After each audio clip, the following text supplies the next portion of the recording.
Good evening. How's it going? It's Sunday evening, October the 7th. How's your reading going? It feels like we've been saying that a lot, doesn't it? Uh, but how's your reading going? Are you keeping up? Are you having trouble keeping up? If you are, call somebody. You can call me, text me, 601 or you can email me. Love to talk to you about it, encourage you. Um, but I trust you're finding the reading as fruitful as I am. This last uh, week, I mean, I made it through First and Second Kings, First and Second Chronicles, Ezra, and Nehemiah. And this week, we get to go from Nehemiah to one of my very favorite books in the Bible, Esther. It's short, but its setting is about 30 years before um, Nehemiah took place. And one of the questions I was reading in one of the study guides was how did what happened with Esther and Mordecai, them saving the Jewish people, how did that affect what happened in Nehemiah?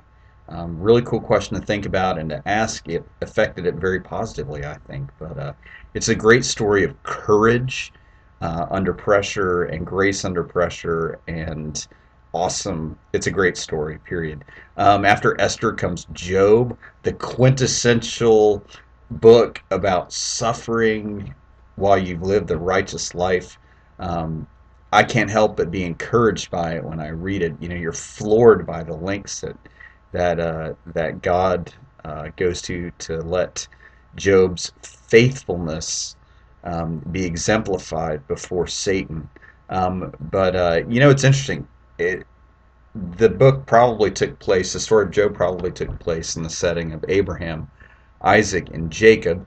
Um, as we think about the nature of suffering and faith, think about how deeply, God values righteousness and faithfulness to Him, and the unseen spiritual conflicts between God and Satan. It's a great book. I mean, there are just some great prayers in there from Job to God. Great conversation about someone who's suffering, and the way they talk to God. And Job, is so sad at times, but he never ever turns his back on God. It's a great example for us.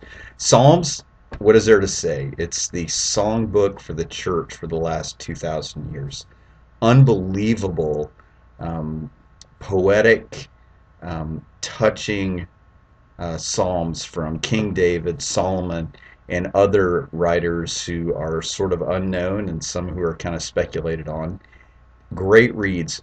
I would encourage you to mark the Psalms that are speaking to you. There are going to be some that speak to you more than others, ones that really touch your heart. Mark them down, and come back to them after you get done reading. They're great to read in tough times. I read them like prayers, just like I'm praying them. When I don't have anything to pray, or it's too hard for me to pray, I go to the Psalms and find a psalm that I identify with and pray that out loud.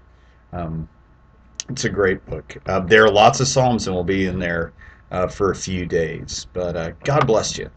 Keep up your reading this week. I'm in Atlanta, and I'll be blogging hopefully more this week than I normally do because I've got a little bit more time and focus on a little bit different thing this week. But God bless you. I'm praying for you. Keep up the good work.